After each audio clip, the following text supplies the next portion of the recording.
Vamos a compartir la palabra del Señor en esta tarde y vamos a prepararnos para recibir este mensaje.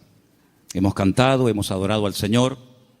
Ahora es un momento especial donde queremos aprender de la palabra de Dios. Así que cierra tus ojos y pídele al Señor que hable a tu corazón y que podamos disfrutar de este tiempo. Aleluya. Señor, te damos muchísimas gracias en esta tarde por esta oportunidad y este privilegio que nos das de estar aquí reunidos. Gracias, Señor, porque hemos sentido tu presencia desde que esta tarde hemos entrado por esas puertas. Sabemos que tú estás en medio de nosotros.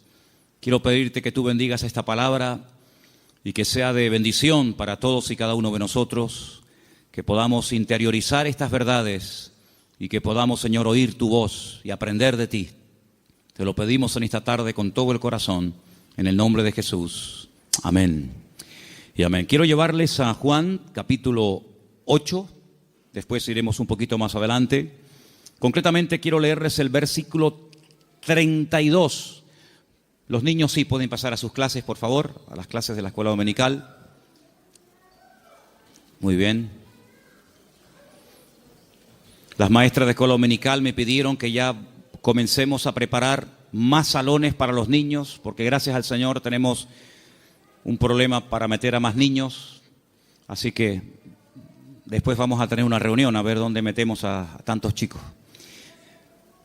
Juan capítulo 8, verso 32 es un versículo que todos ustedes, si se han fijado, lo tienen ya que saber de memoria, porque justamente lo tenemos aquí arriba.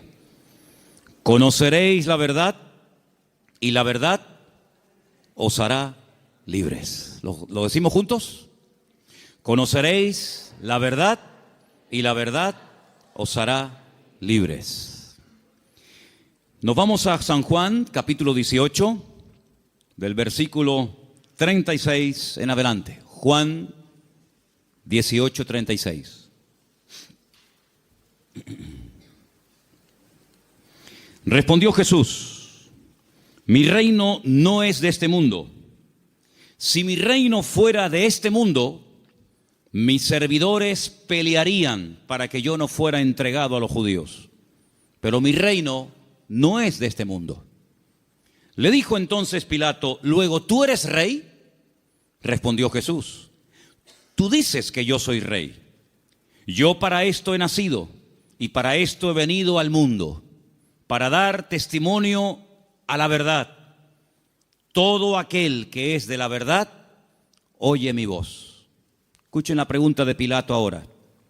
Le dice Pilato: ¿qué es la verdad? Y cuando hubo dicho esto, salió otra vez a los judíos y les dijo: yo no hallo en él ningún delito. Qué pregunta tan interesante. ¿Qué es la verdad? ¿Dónde puedo encontrarla? Una autoridad romana haciéndole semejante pregunta al Señor Jesucristo. Desde el principio de los tiempos, si ustedes comienzan a leer la Biblia con detenimiento, se van a dar cuenta de que Dios siempre ha querido compartir verdades con el hombre. Dios siempre ha querido bendecir a la humanidad, siempre. Y todo lo que Dios ha ido enseñando y compartiendo y transmitiendo a lo largo de los tiempos es para que el hombre conozca las verdades, los principios de Dios, los principios del reino de Dios, a través de los cuales Dios se da a conocer y Dios se manifiesta y Dios opera en la vida de los seres humanos. Pero toda la verdad de Dios no fue revelada de golpe, sino que podemos decir en cierto sentido que la verdad de Dios, las verdades de Dios, fueron reveladas progresivamente. Adán no tenía todas las verdades, Abraham tampoco las tenía, ni David, sino que fue algo que Dios fue manifestando con el paso del tiempo. Ahora, hay un momento puntual en la historia en el cual Dios, a través de un hombre llamado Moisés, decide dar, permítame la palabra, un gran paquete de verdades para que él a su vez se las transmita al pueblo de Israel.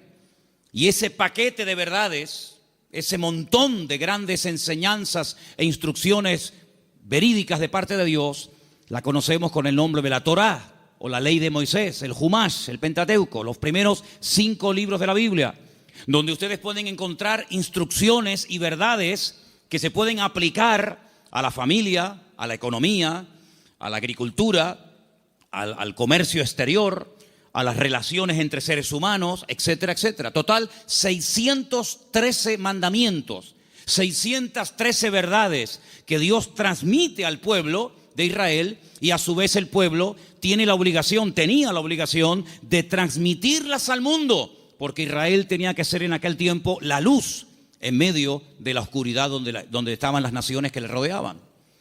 Pero sin embargo, cuando vamos al Nuevo Testamento, al Nuevo Pacto, encontramos que la verdad en sí misma, ese concepto que decimos, bueno, la verdad, ¿dónde está? ¿Se puede medir? ¿Se puede pesar? ¿Se puede enseñar? Ese concepto de la verdad se encarna, se humaniza en la persona de Jesús. Él llega a decir un día en una conversación muy interesante que mantiene con sus discípulos, si la quieren conocer, está en Juan capítulo 14, donde él observa a sus discípulos después de haberles anunciado que se va a marchar, que tiene que volver a la presencia del Padre. Pues él dice que los nota tristes y les dice, miren, no se turben, no se preocupen, no se turbe vuestro corazón. Si creen en Dios, crean también en mí. En la casa de mi Padre muchas moradas hay.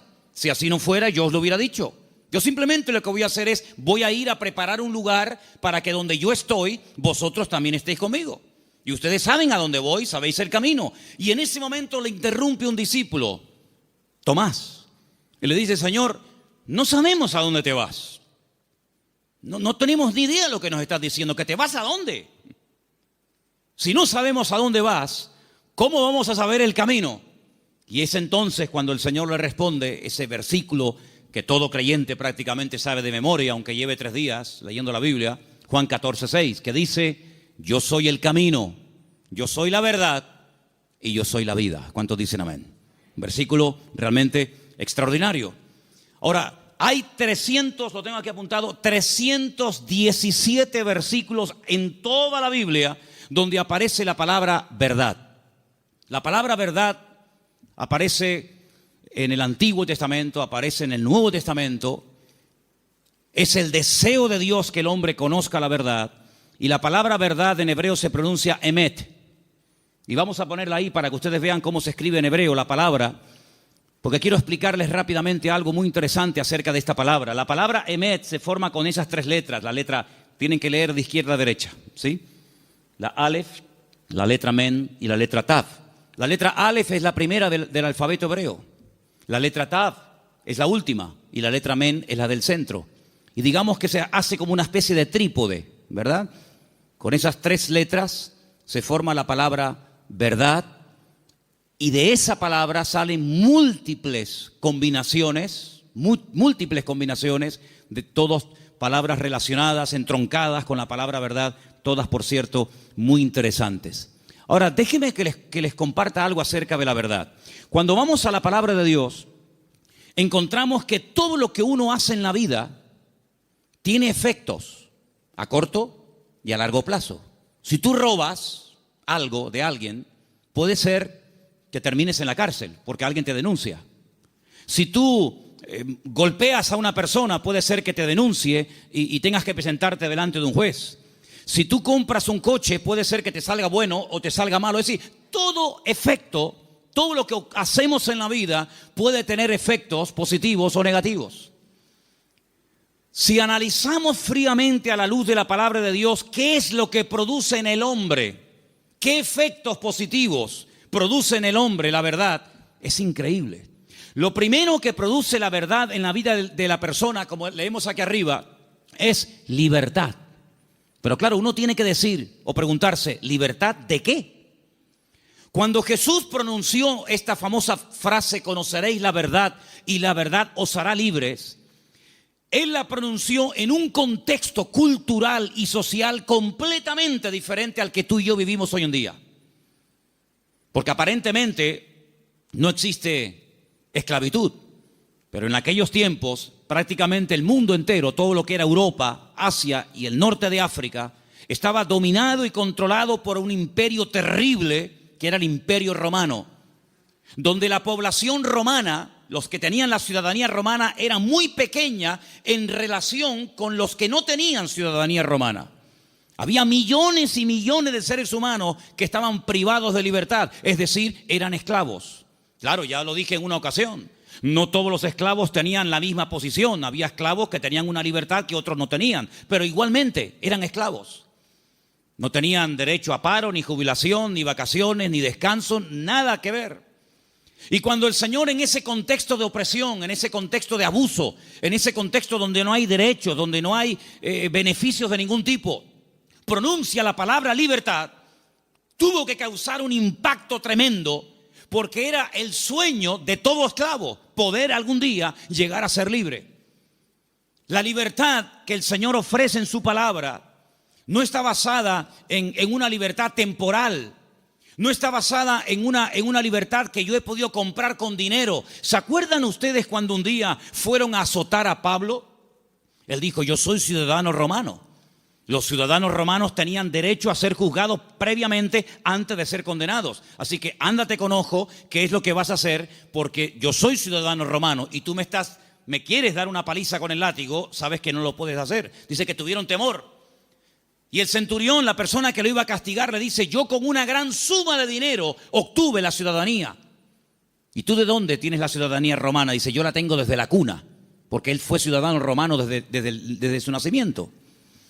Y es interesante notar cómo en la Biblia hubieron personas que se jugaron la vida y se escaparon de la opresión de sus amos porque querían ser libres. Y tenemos una carta en el Nuevo Testamento, que es la famosa carta de Pablo a Filemón, donde él intercede por la vida de un esclavo llamado Onésimo, cuyo nombre significa útil, pero que fue un inútil durante un tiempo y le robó y le defraudó. Y Pablo intercede delante de su amo para que no lo mate. Y le dice: mira, recuerda que tú me debes algunos favores y estoy convencido que por la madurez que creo que tienes, tú vas a hacer mucho más de lo que te estoy pidiendo. Y si algo te ha robado o si en algo te ha defraudado, ponlo a mi cuenta, dice el apóstol Pablo. Y en cierto sentido es como una metáfora, aunque fue un hecho real, es como una metáfora de lo que ha ocurrido en nuestra vida. Porque la Biblia dice que espiritualmente hablando, todos nosotros durante años de nuestra vida fuimos esclavos de nuestras pasiones y deseos, esclavos de complejos, esclavos de ataduras, esclavos en definitiva del pecado. Creíamos que éramos, y en el fondo éramos unos auténticos esclavos, o vivíamos para una sustancia que nos tenía atrapados y anulada completamente nuestra libertad y nuestro libre albedrío. Hasta que dice la Biblia que a través de la sangre de Jesucristo, que venció al diablo y rompió todas las ataduras en la cruz del Calvario, dice que Él compró nuestra libertad a precio de sangre. Y por eso Pablo, cuando le escribe, por ejemplo, a una iglesia en Galacia, le dice: hermanos, ahora que sois libres, sed maduros y no utilicéis la libertad como ocasión para la carne. Es decir, no paséis de la libertad al libertinaje, sino que la libertad que Dios os ha dado es para poder escoger y para poder discernir y para poder saber lo que os conviene y lo que no os conviene. La libertad viene a raíz de conocer la verdad. No hay libertad si uno no conoce la verdad. No hay peor tragedia en la vida que creer en una mentira creyendo que es una verdad. ¿Cuántas personas se inmolan cada día en el mundo y son capaces de explotarse y morir matando a otros seres humanos porque creen en la gran mentira de que si hacen eso inmediatamente llegarán al paraíso donde lo están esperando no sé cuántas mujeres vírgenes? Son personas sinceramente equivocadas. No son falsos, no son hipócritas. Son personas que son capaces de dar la vida, pero por una gran mentira, creyendo que es la gran verdad de todos los tiempos. ¿Cuántas personas se han equivocado de camino, espiritualmente hablando? Como dice el proverbio, hay caminos que al hombre le parecen derechos, pero son caminos de muerte. En otras palabras, no hay libertad hasta que verdaderamente tú conozcas la verdad. Y cuando conoces la verdad, tienes paz, tienes seguridad, no tienes temor de nada ni de nadie, porque la verdad te hace libre, la verdad te hace dormir tranquilo, la verdad te quita todo temor al hombre, todo temor al día de mañana, todo temor a lo que te hagan o te digan. Porque la libertad gloriosa de los hijos de Dios está basada, está fundamentada en un hecho, y es en la verdad de la palabra de Dios. ¿Cuántos dicen amén? Vamos a leer un salmo. Salmo 86, versículo 11. Escuchémoslo. Enséñame, oh Señor, tu camino, caminaré yo en tu verdad. Afirma mi corazón para que tema tu nombre. El salmista le pide al Señor: enséñame, muéstrame el camino, para que yo pueda andar en ese camino, que dicho sea de paso, es un camino basado en la verdad. Hermanos, hay creyentes que han sido víctimas de falsas doctrinas. Hay creyentes que han estado tal vez en otras partes, en otras congregaciones, donde no han conocido totalmente la verdad y los efectos de la verdad en su vida. Una vez visitando un grupo de iglesias en la península, cuando terminé de predicar, el pastor que me había invitado me pidió si por favor podía decirle a los hermanos de la iglesia, los que quisieran, que pasaran adelante para que orara por ellos. Yo le dije: bueno, si usted quiere que yo haga eso, está bien, que pasen adelante los que quieran, que en esta noche oremos por ellos. Cuando me acercaba a la gente que había pasado al frente, yo les preguntaba en baja voz al oído: ¿hay algún motivo, hay alguna cosa por la cual quiere que yo ore por usted? Y me decía, por ejemplo, la primera persona: sí, hermano, quiero que ore por mí porque estoy bajo maldición. Bueno, cuando iba al segundo, me decía más o menos lo mismo. Cuando llegué al tercero y me dijo más o menos lo mismo, digo: un momento. Me volví a subir al púlpito y volví a predicar otra vez. Digo: ustedes son víctimas, ustedes han sido víctimas de una mala enseñanza. Ustedes no están viviendo como creyentes. La Biblia dice: si alguno dice que cree en Él, debe andar, debe comportarse, debe vivir como Él anduvo. En otras palabras, ustedes tienen el nombre de creyentes, de hijos de Dios, pero están viviendo como esclavos. Y el Señor Jesucristo vino a este mundo para deshacer las obras del diablo. Y ustedes no entienden que el Señor Jesucristo, cuando fue clavado en la cruz, cargó, según dice la palabra de Dios, todas y cada una de las posibles maldiciones, y Él se hizo maldición para que nosotros heredásemos bendición. Por lo tanto, ustedes están agarrándose a conceptos distorsionados y equivocados, y esa ignorancia es la que está haciendo que ustedes no vivan bien, no coman bien y no disfruten de la vida gloriosa de un hijo de Dios. Y cuando ellos recibieron esta enseñanza en esa noche y en otros días, ellos comenzaron a darse cuenta de que habían estado atrapados y habían estado esclavizados de mentiras que no sé quién se las enseñó, pero que ellos la abrazaron y la creyeron, interiorizaron esas mentiras, y si la verdad nos hace libres, la mentira nos hace esclavos. Por eso es muy importante, como decía el salmista: Señor, enséñame tu camino, enséñame las verdades de tu palabra para que yo pueda caminar por ellas. Leía en el día de hoy un libro que a mí sinceramente me apasiona, es uno de mis libros favoritos de lo que llamamos el Antiguo Testamento, el libro de Daniel. Hay un momento en el que Daniel ora al Señor pidiendo perdón por los pecados de la nación, sabiendo que el tiempo de la liberación del cautiverio en Babilonia se ha cumplido.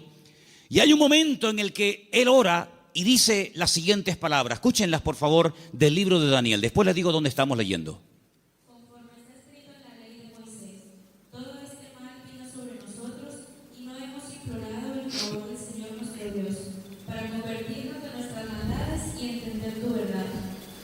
Daniel le dice al pueblo: la razón por la que nuestro templo fue destruido, la razón por la que miles de personas perdieron la vida y la ciudad está totalmente convertida en un montón de escombros, es porque no creímos, ni practicamos, ni vivimos según las verdades de Dios. De todos los profetas que había en aquel momento en Jerusalén profetizando, solamente había uno que decía la verdad. Todos los demás le decían a la gente lo que la gente quería oír. Había momentos en los que los profetas llegaban y decían: no tengan ningún temor, la ciudad de Jerusalén es indestructible, es la ciudad del gran rey, donde Él ha depositado y puesto su gloria y su presencia. Por lo tanto, ¿qué nación va a ser capaz de venir a Jerusalén y destruirla y quemar la casa de Dios? Olvídense de eso. Lo que Jeremías os predica es falso, es mentira.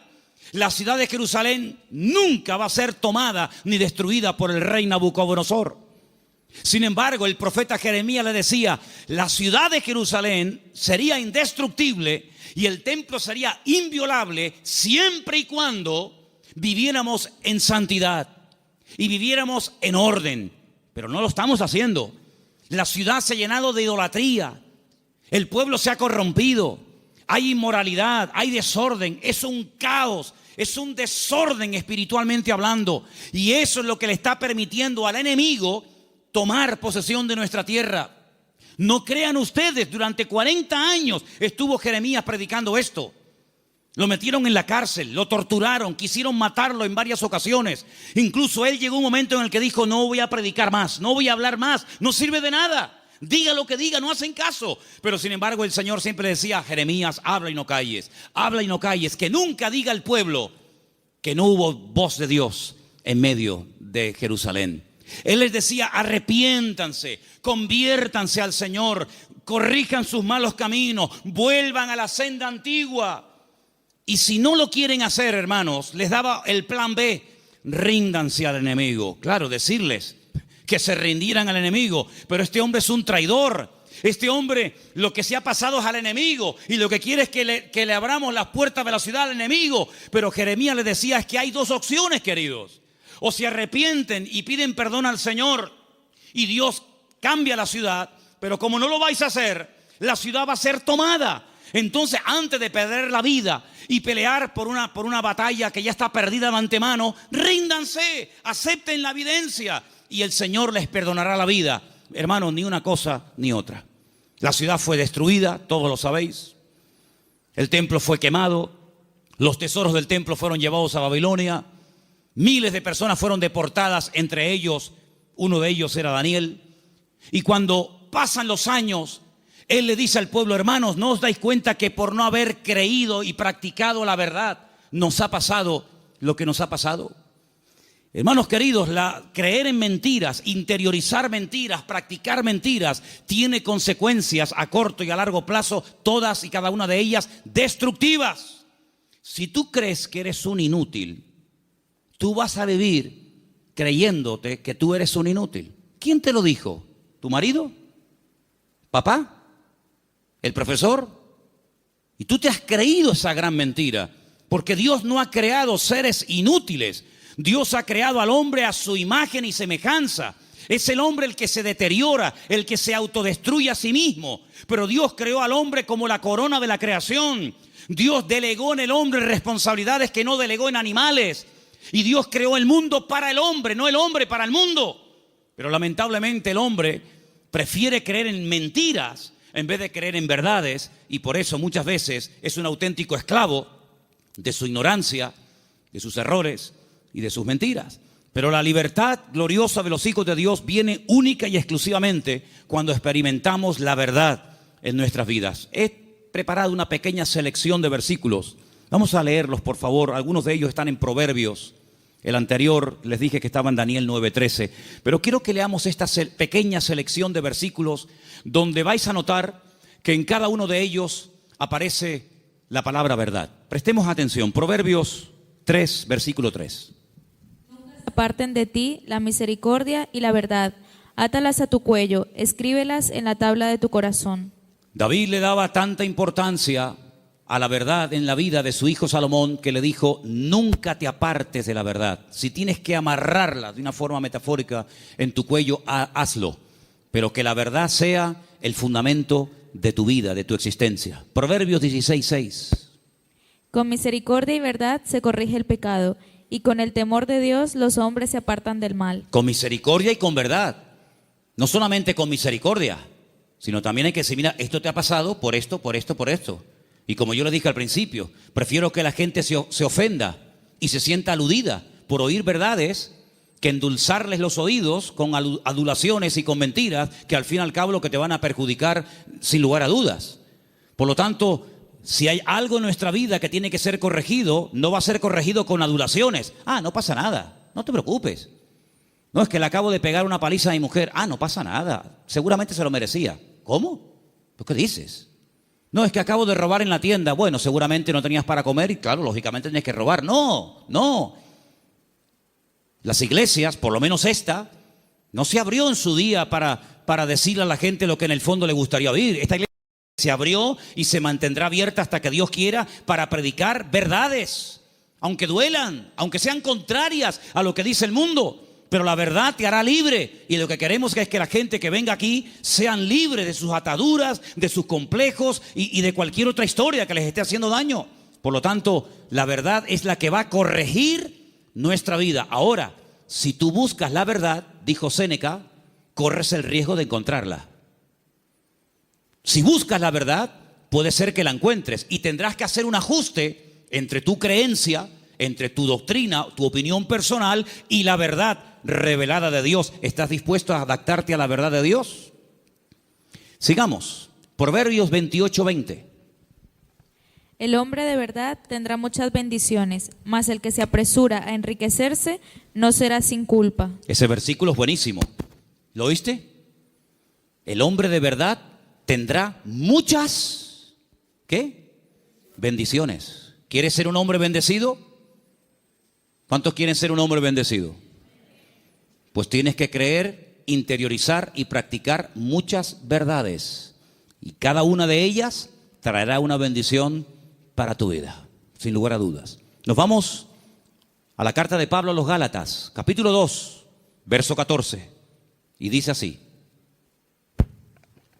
Pero cuando vi que no andaban rectamente conforme a la verdad del Evangelio, dije a Pedro, delante de todos, si tú, siendo judío, vives como los gentiles y no como judío, ¿por qué obligas a los gentiles a judaizar? Pedro pasó un tiempo con el apóstol Pablo y se comportaba de una forma, y cuando vinieron judíos desde Jerusalén, se comportaba de otra. Y Pablo observó que delante de unas personas se comportaba de una manera, y cuando esas personas no estaban, se comportaba de otra. Y Pablo dijo, no estás actuando conforme a la verdad. El creyente es igual dentro de la iglesia que fuera. Es igual en lo privado que en lo público. Por la mañana o por la noche, da igual. No es que es un disfraz que me pongo para venir aquí y pongo cara de santurrón y de bueno y luego en la calle soy un demonio en mi casa. No. Pablo dijo, no andáis rectamente conforme a la verdad. Y lo corrigió, porque acabamos de leer que el pecado, lo deficiente, lo incorrecto, ¿cómo se corrige? Con misericordia, pero también con verdad. Seguimos en Gálatas, capítulo 3, verso 1, y dice: Oh Gálatas insensatos, ¿quién os fascinó para no obedecer a la verdad? A vosotros ante cuyos ojos Jesucristo fue ya presentado claramente entre vosotros como crucificado. Hay un momento en el que entran en la congregación personas que comienzan a enseñar cosas diferentes a las que aprendieron a través del apóstol Pablo, fundador de la iglesia. Le llega la noticia al apóstol Pablo y les escribe una carta y les dice, pero ¿por qué no estáis obedeciendo a la verdad?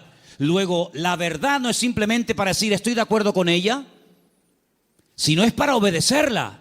Es decir, por eso dije antes, no me diga amén y después hace otra cosa. Porque el daño se lo va a hacer usted. A mí no me va a producir ningún daño. El que usted diga a una cosa que yo predico amén y que luego no la practique, a mí no me va a perjudicar lo más mínimo. Pero cuando usted le manda al cerebro una orden, cuando el cerebro con su boca oye una cosa, usted con su boca dice una cosa, pero luego hace otra, está demostrado científicamente, créame esto, hermano. Cuando usted con sus palabras dice una cosa, pero hace otra, usted está enfermando su mente. ¿Qué le parece? Últimamente se han hecho experimentos en este sentido y se han preguntado muchos médicos y muchos doctores y muchos científicos, ¿cómo es posible que haya gente que aparentemente le tiene que ir bien en la vida, que tienen buenos trabajos, buenos coches, buena ropa, buena casa, etcétera, etcétera, y están como perturbados, están como hay un conflicto en su mente? Y llegaron a la conclusión de que cuando una persona con la boca dice una cosa, pero luego hace otra, está envenenando su cerebro. Así que mejor es estar con la boca cerrada que decir estoy de acuerdo, amén, voy a hacer esto, y luego estás haciendo todo lo contrario, te estás perjudicando. Así es que el apóstol Pablo dice, ¿por qué no estáis obedeciendo a la verdad? Porque la verdad no es para que digáis, ay, qué bonita. La verdad es para obedecerla. Y cuando se interioriza y se obedece a la verdad, automáticamente trae el fruto de paz, de seguridad, de libertad, etcétera, etcétera. Vamos a 2 de Timoteo 2:15. Otro texto, por cierto, muy interesante, que dice así. Procura con diligencia presentarte a Dios aprobado, como obrero que no tiene de qué avergonzarse, que usa bien la palabra de verdad. Que usa bien. Hay gente que conoce la palabra, pero la tergiversan, la manipulan, quitan parte del versículo o añaden cosas que no dice la Escritura. Y te dice, oye, ¿cómo saben esta gente la palabra? ¿Cómo la conocen? No, la manipulan. Y uno de los peores pecados que podemos hacer es amañar, manipular la Escritura para enseñar medias verdades. Yo dije en una ocasión, y lo vuelvo a repetir hoy, que cuando en la vida de un creyente viene una enseñanza, un mensaje que está basado en mentiras, automáticamente la persona, por la experiencia, por el discernimiento espiritual o por el conocimiento, aunque sea mínimo, de la Escritura, automáticamente lo descarta, porque dice, eso no es verdad, eso es mentira. Si una persona viene y te da un mensaje basado puramente en la verdad, todo es verdad desde el principio hasta el final, no hay ningún problema, no hay que cuestionar nada porque reconoces que es la verdad. El problema está cuando se mezclan verdades con mentiras. Y hay que tener mucho discernimiento espiritual, mucha experiencia y mucho conocimiento de la palabra para saber dónde cortar, dónde separar la verdad de la mentira. Hermanos, el Señor Jesucristo dijo una vez a los discípulos y por lo tanto a todos y a cada uno de nosotros en el día de hoy: os conviene que yo me vaya, porque si yo no me fuese, el Consolador no vendría. Pero si yo me voy, yo le rogaré a mi Padre para que os envíe el Consolador para que esté con vosotros para siempre. Es decir, que lo que ustedes pueden entender que es una desgracia y una tragedia, va a ser un beneficio para vosotros. Porque si yo no me voy, ninguno de vosotros podría tener el espíritu que yo he tenido durante estos años de mi vida. Pero yo lo enviaré, yo le rogaré al Padre para que os envíe al Consolador y esté con vosotros para siempre. Y dice, Él tomará de lo mío y Él os lo hará saber. Número 2, Él os recordará todas las cosas que yo os he enseñado. Número 3, Él convencerá al mundo de pecado, de justicia y de juicio. Y dice algo muy interesante y lo he dejado para el final. Y Él os guiará a toda la verdad. ¿Cuántos dicen amén? La verdad no es una lotería que unos la descubrieron y otros tantos nunca supieron cuál era. La verdad tiene nombre y se humanó y se encarnó en la figura de nuestro Señor Jesucristo. Por eso Él declaró categóricamente: yo soy el camino, la verdad y la vida. Pero el versículo no termina ahí. El versículo añade la siguiente frase: y nadie va a ir al Padre sino solamente a través de mí. ¿Cuántos dicen amén? Jesús no es una verdad. Bueno, hubieron muchas verdades y Jesús vino a enseñar otra gran verdad. No, Jesús es la verdad, con mayúscula y subrayado. No hay 1000 verdades y cada uno escoge la suya. No, Señor. Hay una verdad revelada en la palabra, manifestada en la persona de Jesucristo. Y si prestaron ustedes atención a la lectura que esta tarde se leía, hay un momento en el que en el discurso de Pablo, que se leyó esta tarde en el Areópago en Grecia, él dijo, hay un momento en el que Dios pasó por alto la ignorancia de las naciones. Pero Dios ha establecido que a través de su Hijo, el que a Él ha escogido, algún día, cuando Él lo tenga determinado, juzgará a todas las naciones de la tierra, y por aquel varón que Él levantó y constituyó, juzgará a todas las naciones de la tierra. Es decir, hay un momento en el que pudimos ser ignorantes, pero ya no somos ignorantes, ni queremos seguir siendo ignorantes. ¿Amén, hermanos? Ahora queremos aprender las verdades. Y puede ser que cuando descubramos ciertas y determinadas verdades, nos demos cuenta, como a mí me pasó, que los hombres me engañaron. Porque los hombres me enseñaron cosas que no eran verdades, pero me las enseñaron como si fueran verdades. Y yo las creí. Y por eso no podía vivir una vida de libertad, de paz, de victoria, de bendición. Porque la mentira, la ignorancia no es la respuesta. La respuesta y lo que Dios quiere para la vida de todos y cada uno de nosotros es que conozcamos la verdad. Y la verdad se puede conocer y experimentar y vivir, y es la persona de Jesucristo. ¿Cuántos dicen amén? Quiero que leamos un versículo más. Isaías 26:2. Porque ahí la palabra verdad, emet, aparece en plural. Y me llamó mucho la atención. Y quiero que escuchen este texto, por favor. Isaías 26:2. Abrid las puertas y entrará la gente justa, guardadora de verdades. Guardadora de verdades. Isaías 26:2. Emet es verdad, emunim es verdades.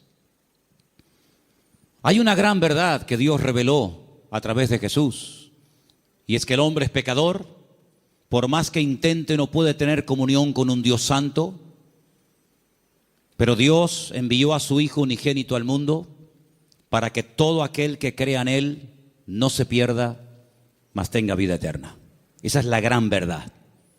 Que hay un Salvador, que se puede restaurar la relación del hombre con Dios, que el hombre puede salvarse de la condenación, que el hombre puede volver a tener comunión con su Creador y su Diseñador. Esa es la gran verdad. Pero luego, en torno a esa gran verdad giran muchas verdades. Y en los próximos domingos voy a compartir con vosotros varias de esas verdades en plural. Hoy quiero terminar este mensaje acerca de la verdad con 3 verdades. La primera, la que hemos mencionado recién, Juan 14:6. Yo soy el camino, la verdad y la vida. Nadie viene al Padre sino solamente a través de mí. Eso quiere decir que la ignorancia nos salva, que la religión no es lo que Dios ha provisto para la raza humana para que pueda volver a conectarse con Dios, sino que hay un camino y hay la verdad revelada y hay una vida que se manifiesta a través del Señor Jesucristo. Eso es una gran verdad. La segunda verdad que quiero compartir con vosotros, podría darte más de 150 versículos, pero solamente para los que toman nota les doy Mateo 23:19, donde dice que Él volverá otra vez a este mundo. ¿Cuántos dicen amén? Algunos dirán, ¿Jesucristo volverá otra vez aquí? ¿Sí? ¿No lo sabías? No, yo tenía pensado que Jesucristo ya nació y murió, y bueno, dicen que resucitó y ascendió a la gloria, a la diestra de Dios Padre, pero no había oído que volverá. Bueno, pues si no lo has oído no es problema mío. Pero la Biblia dice en más de 150 ocasiones que Él volverá. Y en esta ocasión no pasará desapercibida su venida, como pasó en la primera venida, que había nacido en un pequeño pueblo de Judea, en el sur de Israel, llamado Betlehem, la casa del pan o Belén. Y en ese pueblo hay una montaña que se puede visitar hoy en día, donde había porque tenía muchos, uno de los muchos palacios del rey Herodes, y el rey Herodes ni siquiera se había dado cuenta de que esa noche había nacido el Mesías al lado de su casa. Y de repente vienen unos señores de lejanas tierras haciendo una pregunta muy interesante: ¿dónde está el rey de los judíos? Porque su estrella hemos visto en el oriente y venimos a adorarle. Y le están hablando a un rey, pero que realmente es un títere. No es el verdadero rey, no es de la línea genealógica de la casa de David, de la tribu de Judá. Es un rey que han puesto los romanos. Es un muñeco de quita y pon. Y por eso ellos se atreven a preguntarle al rey, entre comillas, de los judíos: ¿dónde está el rey de los judíos? Porque venimos a adorarle. Y ustedes ven que esos hombres, me da igual si eran 3, 20 o 40, no se postraron ante Herodes y lo adoraron y le abrieron sus tesoros, porque ellos sabían que ese no era. Y Herodes no lo sabía. Y tiene que mandar a llamar a los escribas y fariseos, los que estudiaban la escritura y hacían las copias de la escritura, para preguntarle: oye, ¿qué dice la Biblia acerca del Mesías? ¿Dónde tiene que nacer? Ya en aquel tiempo ya se había escrito dónde había que nacer. Si se lo hubieran preguntado a no sé, por ejemplo, a Abraham o a cualquier otro personaje, no te hubiera dado respuesta. Pero en aquel momento ya estaba escrito en el libro del profeta Miqueas. que Jesús, que el Mesías, Yeshua, tenía que nacer en Belén de Judea. Eso es una gran verdad. Pero una gran verdad también es que Él mismo dijo, me voy, pero volveré otra vez. Y la Biblia dice que tenemos que estar velando y orando porque no sabemos ni el día ni la hora, pero que volverá, volverá. Y cuando vuelva, todo ojo le verá, toda rodilla se doblará y todo el mundo se pondrá de rodillas y confesará que Él es el Señor para gloria de Dios Padre. Y no será algo que dice, bueno, ¿habrá venido? ¿No habrá venido? ¿Dónde está? Hermanos, será algo que va a tener un impacto a nivel mundial.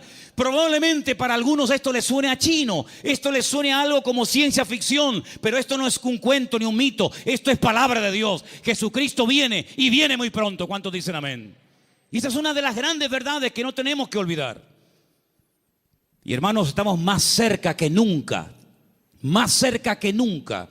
de la venida del Señor. Y hay cientos de señales y cientos de información, de datos que nos indican cuánto tiempo falta para venir. Y uno que se menciona muy poco, prácticamente nadie lo menciona, pero yo quiero mencionarlo esta tarde, es que dice el Señor que antes de que Él venga, vendría un tiempo de prueba a todas las naciones de la tierra. Pero también dice la promesa, pero si ustedes guardan mi palabra y no niegan mi nombre, yo les guardaré de la hora de prueba que ha de venir sobre todos los habitantes de la tierra. Y estamos viendo naciones tremendamente ricas que están en la más absoluta miseria. Y estamos viendo naciones que dicen, ¿cómo es posible que esto pueda ocurrir en tal lugar y en este momento? Hermanos, la hora de la prueba ha venido y ha comenzado. No habrá ni una sola nación de la tierra que no vaya a ser sacudida antes del retorno de nuestro Señor Jesucristo. Algunos miran a Estados Unidos como si fuera el paraíso terrenal. Antes de ayer me llamó un hermano de Estados Unidos, el hermano Adán. ¿Está ahora ahí? ¿Nos está viendo Adán? Ahora no. El hermano Adán es un hermano del Salvador que vive en California. Y de vez en cuando me llama y hablamos y me dice, si por casualidad gana el señor Trump en Estados Unidos, él ha dicho que no solamente tiene intención de echar a patadas a todos los latinos de Estados Unidos, sino a los hijos nacidos en territorio americano de padres latinos. Ahora resulta que se jugaron la vida muchos hermanos y personas veían a Estados Unidos como decir, no, vámonos para allá y mira tú por dónde, que a lo mejor, no lo sé, dentro de un año a todos los latinos los meten en un barco y los echan cada uno a su tierra. Y entonces yo le diré a más de uno, te lo dije, la salvación no se llama USA, la salvación se llama Jesucristo. Me escriben todos los días de Venezuela, todos los días me mandan correos pidiéndome ayuda, pidiéndome auxilio, que quieren salir por la frontera de Colombia, que quieren salir por no sé qué sitio. Y yo a todos les digo lo mismo. Digo, hermanos, en Venezuela hay iglesias de miles y miles de miembros que no hay en España. En Venezuela hay millones de creyentes, cosa que en España no hay. Es mucho más fácil que un venezolano se convierta que un español en España se convierta. Ustedes han experimentado avivamientos tremendos. Mi padre fue torero y toreó en el Nuevo Circo de Caracas. Hoy en día la plaza del Nuevo Circo en Caracas es una iglesia evangélica. Aquí jamás hemos visto una plaza de toros llena de creyentes. Bueno, hace unos años hicimos unos cultos aquí en la plaza de toros, pero lógicamente no se llenó. Pero siempre le digo a todo el mundo, Dios, ¿dónde es más poderoso? ¿Dónde Dios tiene más poder?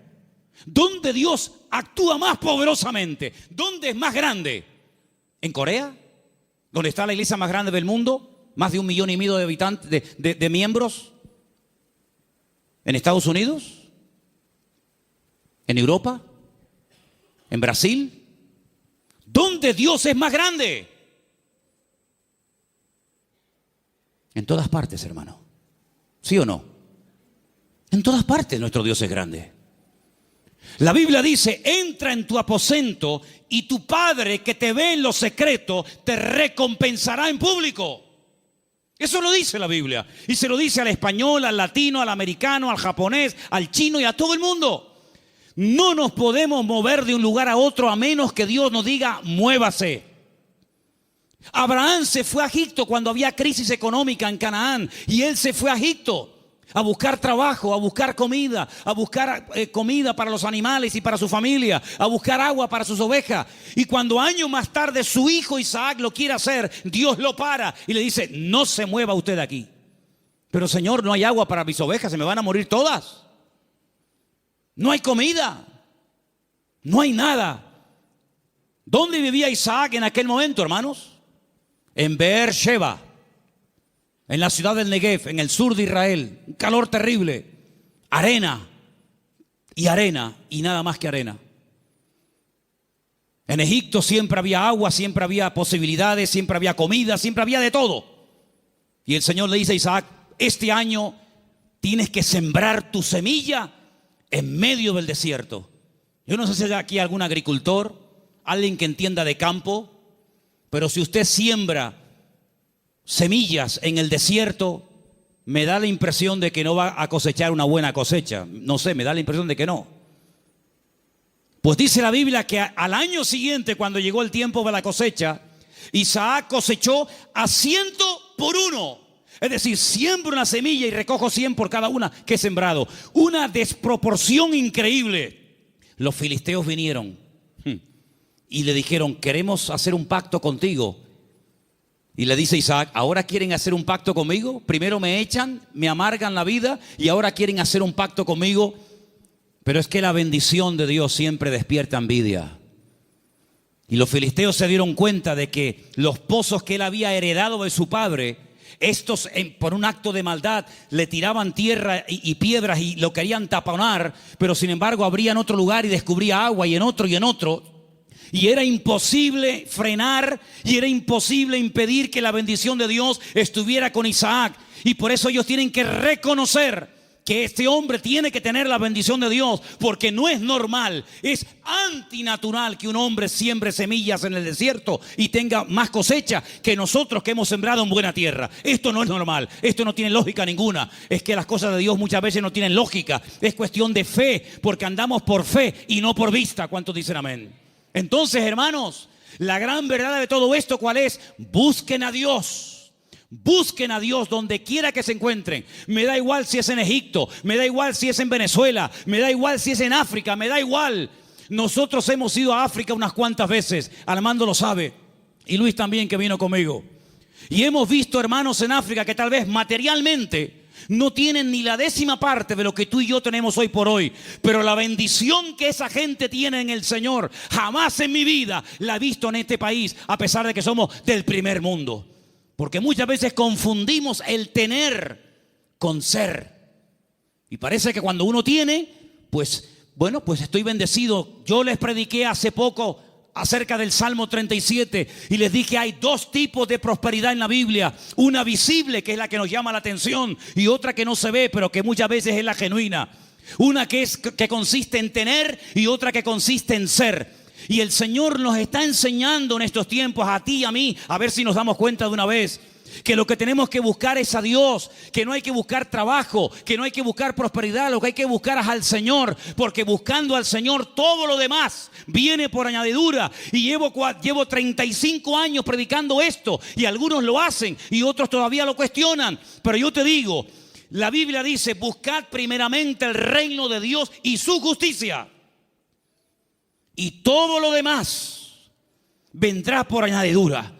Y uno dice, bueno, y si yo quiero estudiar y saber qué es todo lo demás, el mismo pasaje te lo dice. Jesús se para con sus discípulos y dice, vamos a ver, la gente del mundo, ¿qué busca sinceramente? La gente que no se congrega, ¿qué es lo que buscan? Bueno, pues buscan un buen trabajo para tener una buena casa, un buen coche si puede ser, buena ropa, poder viajar y tener vacaciones, y si me puedo comprar el ordenador de último modelo me lo compro, y si puedo. Esa es la meta de la gente del mundo, tener cosas a través de su esfuerzo de trabajo. Muy bien. Dice, pero vosotros no podéis vivir así. Ustedes lo que tienen que hacer es no preocuparse por qué voy a comer mañana, no preocuparse por lo que me voy a poner mañana de ropa, Ese estilo de vida es el estilo de vida de los gentiles, de los que no me conocen a mí. ¿Es que acaso ustedes no se dan cuenta que los pájaros no siembran ni guardan en graneros y vuestro Padre Celestial los alimenta? ¿No os habéis dado cuenta de eso? Todo lo que Dios pone a nuestro alrededor es una enseñanza objetiva. Si no lo ves a Dios en el amanecer, lo ves en el atardecer. Si no en la luna llena o en la luna menguante, o lo ves en el canto del pájaro, o en la ola, o en todas partes puedes ver a Dios si lo quieres ver. Si no lo quieres ver, no lo vas a ver a medio centímetro de tu cuerpo. Por lo tanto, el Señor dice, mire, los pájaros no siembran ni ciegan y Dios los alimenta. ¿Cuánto más a vosotros, hombres de poca fe? ¿Qué reprimenda les está echando el Señor? ¿Qué te crees, que por trabajar más vas a ganar más? Tú vas a ganar lo que Dios quiere que ganes. Ni un centavo más, ni un centavo menos. Ya es tiempo de dejarle a Dios que organice nuestro tiempo, que organice nuestro presente, que organice nuestro futuro. Es tiempo de que te comportes como un cristiano. Y un cristiano depende del Señor absolutamente para todo. Desde el aire que respira, desde el agua que toma, de la comida que come, absolutamente para todo. Para que Dios sea glorificado en cada una de las cosas. Esa es la vida que Cristo nos enseña. Y por eso muchas veces me han preguntado, Manolo, ¿por qué en la Biblia se veía tantos milagros con los cristianos? Y hoy en día apenas se ven milagros. Digo, claro, es lógico, hermano. ¿Cómo eran los cristianos del siglo I? Abnegados. Lo primero era la obra de Dios. Dice el libro de los Hechos. Yo no lo he escrito, por eso tengo toda la libertad del mundo para decir esto. Porque si yo lo hubiera escrito, parece que como que estoy defendiendo mis argumentos. Y yo estoy aquí arriba esta tarde defendiendo los argumentos de la palabra de Dios, no los míos. Y dice la Biblia que en la iglesia primitiva no había necesitados. No había hermanos con necesidad económica, ni uno. ¿Y qué hacían? ¿Qué hacían? ¿Cómo se lo montaba esa gente? Dice que los que tenían propiedades las vendían. Lo ponían el precio de lo vendido a los pies de los apóstoles. Y se repartía todo según la necesidad que hubiera. Yo nunca he visto eso. Yo jamás en mi vida he visto eso. Que la gente se desprenda de su patrimonio para ayudar a hermanos que no tienen para comer o para pagar la luz. Yo nunca en mi vida he visto eso. Por eso en la iglesia primitiva se veían cosas que hoy en día no se ven. Dios no ha cambiado. El Evangelio no ha cambiado. Las verdades de Dios son inmutables. Pero he guardado para el final un versículo que fue el versículo que yo utilicé el día 31 de mayo de 1981, cuando a las 6 de la tarde en la calle Galileo 40 en Las Palmas de Gran Canaria yo me graduaba después de 3 años en el seminario. Este fue el texto que yo usé esa tarde cuando yo predicaba y se encuentra en Números 23, 19. Quiero que me lo pongas ahí para que lo leamos todos juntos. Ese fue el texto del primer mensaje que yo prediqué cuando me gradué de aquel seminario. Y al día siguiente, en junio, ya estaba aquí viviendo en Tenerife con 19 años de edad. Ya ha llovido algo. Dios no es hombre para que mienta, ni hijo de hombre para que se arrepienta. Él dijo y no hará, habló y no ejecutará. Quiero oírles, hermanos, léalo conmigo. Dios no es hombre para que mienta, ni hijo de hombre para que se arrepienta. Él dijo y no hará, habló y no ejecutará. Números 23, 19. Hay algo que Dios no puede hacer. ¿Saben lo que es?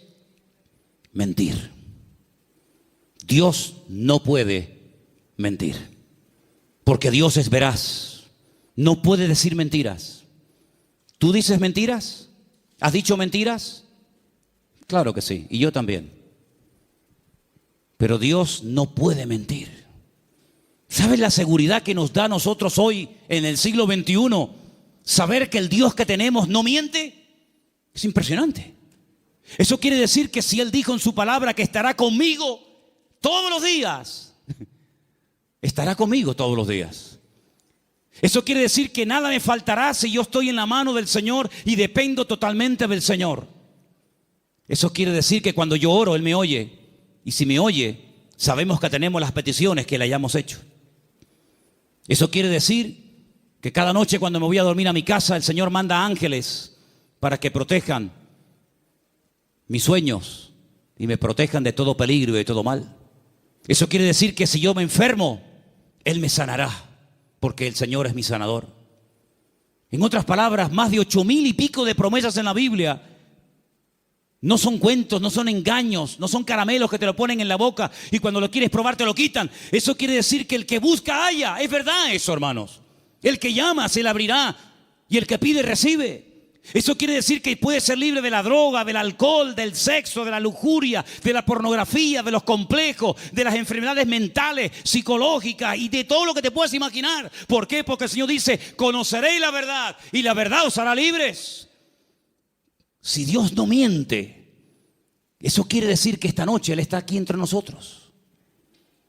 ¿Sí o no? Si Dios no miente, eso quiere decir que cuando a mí me metan en la caja, pasaré directamente a estar en la presencia de mi Señor.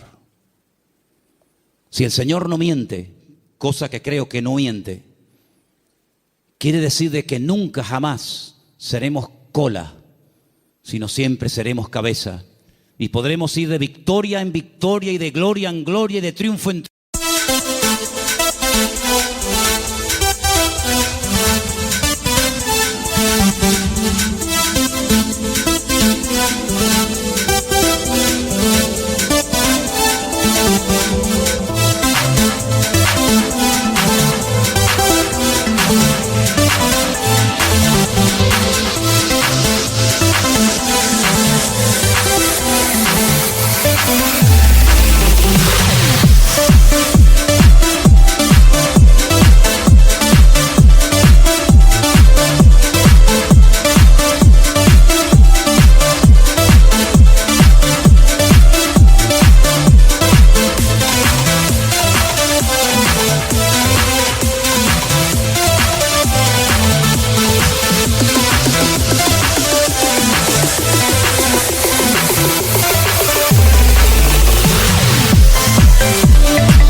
Y de bendición en bendición, porque es lo que Dios dice en su palabra y lo que Él promete se cumple. ¿Cuántos dicen amén?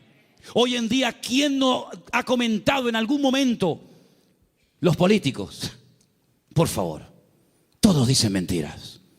Hace años no se hablaba así. Hace años los programas más vistos en televisión, ¿cuáles eran? Las tertulias que tenían que ver con algo de política. Ya mucha gente hoy en día está diciendo, yo no voy a votar, yo no voy a votar. Y el otro lo dice, y el otro, y el otro. ¿Y para qué? Porque la gente sabe que se han acostumbrado a mentir. Y vivimos en un mundo rodeado de grandes mentiras. Pero sin embargo nosotros tenemos un privilegio. Y es que hemos conocido la verdad. Y por eso la verdad nos hace libres. ¿Cuántos dicen amén? Aproveche esa libertad. ¿Para qué? Para servir a Dios. Los años que te quedan de vida, el tiempo que te queda de vida, móntatelo de tal manera que te vas desprendiendo de muchas cosas y tener cada día más tiempo para descubrir las verdades que están reveladas en la palabra de Dios. Hoy hemos visto 3 verdades: que Él es el camino, la verdad y la vida, que Él volverá y que Dios no miente. El próximo domingo volveremos a ver más verdades de la palabra de Dios. Y cuanto más verdades vayan entrando en nuestra mente, cuanto más verdades vayamos asimilando en nuestra conducta, en nuestro vocabulario, más mentiras van a ir saliendo y más libres y más prósperos y más bendecidos seremos. Porque quiero solamente recordarles el versículo que se leía esta tarde, que el hombre bendecido es el hombre que cree, obedece y vive en la verdad de Dios. ¿Cuántos dicen amén? Cierra tus ojos ahí donde estás. Pídele al Señor que te revele sus verdades. Pídele al Señor: muéstrame tus verdades, Señor. Muéstrame las grandes verdades de tu palabra para que yo pueda conocerlas y vivirlas en mi vida y pueda, con tu ayuda y con tu bendición, vivir una vida sobrenatural. Aleluya. Gracias, Padre. Gracias, Señor. Hay gente que se ha pegado toda la vida buscando experiencias. Han viajado, han leído libros.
Han estado en diferentes grupos y lugares buscando, buscando y buscando.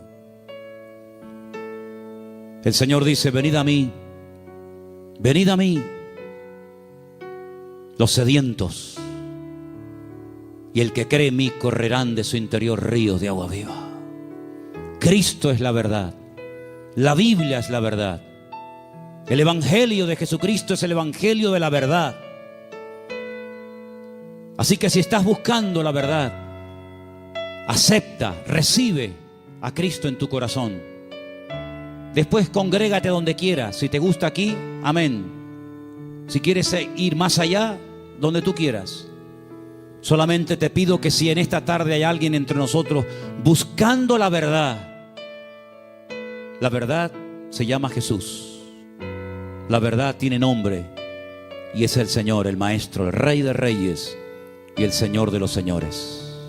Él es la verdad. Fuera del Señor no me interesa saber nada. Señor, en esta noche te damos gracias porque la verdad se puede conocer, la verdad se puede experimentar, y la libertad viene como resultado de haber conocido la verdad de Cristo Jesús. Señor, yo te pido que en nuestra vida solamente haya verdades. La verdad deshace, la verdad pudre el yugo de la mentira, de la esclavitud, de la ignorancia. Y te pedimos en esta noche, Señor, que tú como Rey de Reyes y Señor de los señores me muestres cada día las verdades de tu bendita palabra. Ayúdanos, Señor, a caminar en verdad. Ayúdanos, Señor, a desprendernos de mentiras, de tradiciones, de costumbres, de ideas y de opiniones que no tienen nada que ver con la verdad de Dios. Estamos dispuestos a ser tratados. Estamos dispuestos, como decía el salmista, enséñame tu verdad para practicarla y vivirla. Señor, en el nombre de Jesús, aclara los pensamientos confusos, la mente perturbada. Saca a la luz tu palabra para que podamos verdaderamente caminar en la libertad gloriosa de los hijos de Dios. Aleluya. Bendito sea tu nombre, mi Dios. Ahí donde estás sentado, ora al Señor. Ora al Señor para que Él te muestre su verdad. Decía un hombre en una ocasión: cuando me muestran una verdad, yo me alegro. Pero me alegro mucho más cuando yo descubro esa verdad. Y eso es lo que yo quiero que tú le pidas al Señor. Señor, estoy dispuesto a oír, a aprender y a recibir de otras personas. Pero Señor, quiero yo mismo descubrir y experimentar las verdades. Ayúdanos, Señor. Te lo pedimos en esta noche con todo el corazón, verdaderamente, en el nombre de tu amado Hijo Jesús, mi Señor. Muéstranos la verdad cada día.